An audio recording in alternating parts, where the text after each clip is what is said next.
মানে যিনি পীর তিনি খোদা, তিনি নবী। আপনি আশ্চর্য হবেন, এই লালনের মতবাদ বাংলাদেশের আটরশিতে চলে, এই লালনের মতবাদ চন্দ্রপাড়া চলে, এই লালনের মতবাদ মাঝভান্ডারে চলে।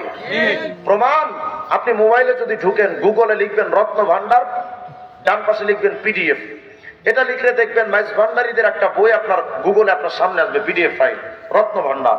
এই বইটার মধ্যে মাঝভান্ডারী পীরের দ্বিতীয় পীর দেলাওয়ার মাঝভান্ডারী লিখেছে, যিনি পীর তিনি খোদা, তিনি নবী। আমি জানতে চাই, যদি কেউ পীর রে খোদা মনে করে, মুসলমান না বেঈমান? মুসলমান না বেঈমান?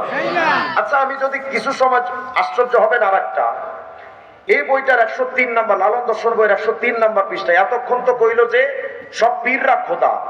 এখন দেখেন তো লালনের ব্যাপারে এরা কি বলে। আমরা তো মনে করি এরা শুধু লালনের পীর হিসেবে মানে না। এই যে বইটা 103 নম্বর পৃষ্ঠা, এটা বোঝার জন্য আগে বলেন আয়াতুল কুরসি আপনারা যারা জানেন, আল্লাহু লা ইলাহা ইল্লাহু আল হাইয়ুল কাইয়্যুম, আল্লাহ পাক চিরঞ্জীব, চিরসত্তা, চিরন্তন। আল্লাহর কোনো মরণ নাই, যার মরণ নাই তিনিই তো চিরঞ্জীব। কথা হয় না? চিরঞ্জীব মানে চিরজীবী, যিনি কখনো মরেন না। এই আল্লাহর চিরঞ্জীব, চিরসত্তা, মূল সত্তা তো আল্লাহ। এরা কি লিখতেছে লালনের ব্যাপারে দেখেন, বলছে, দেখেন আমি আবার ভুল পড়ি কিনা, দেখেন কি লিখতেছে, লালনকে কোন ঐতিহাসিক ব্যক্তিত্ব রূপে ধরে নিয়ে আমরা এগোতে পারি না। আমাদের কাছে তিনি তথা লালন চিরন্তন, শাশ্বত, মূল সত্তা। মানে লালনই খোদা।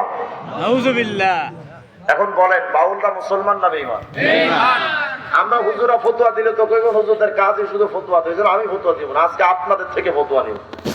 এই আকীদা যারা লালন করে তারা মুসলমান না বেঈমান? এই বইটা দেখেন আরেকটা নিচে বলতেছে, বেদ, গীতা, ত্রিপিটক, বাইবেল কিংবা আল কোরআনের মতো তার বাণী, মানে লালনের বাণীও চিরন্তন ও অবিনাশী। তার মানে তারা লালনকে খোদা মনে করে। এখন আমার প্রশ্ন হলো, লালন যদি খোদা হয় তাহলে নিঃসন্দেহে মরার কথা ছিল না, কারণ আল্লাহ তো মরে না। কথা হয় না? তাহলে যেহেতু লালন মরে গেছে, এরপরেও যদি তারে কেউ খোদা মনে করে, ওর শিক্ষিত না মূর্খ? এত বড় জাহেলদেরকে আপনারা বানিয়ে দিয়েছেন হুজুর, এরা মারিফত জানে, ঘোড়ার ডিম জানে। আমি ওপেন চ্যালেঞ্জ করে গেলাম, আমি তো মানিকগঞ্জের ভেতরে এখন আছি, বাংলাদেশের টেকনাফ থেকে তেতুলিয়া, রূপসা থেকে পাথুরিয়া, সুন্দরবন, বান্দর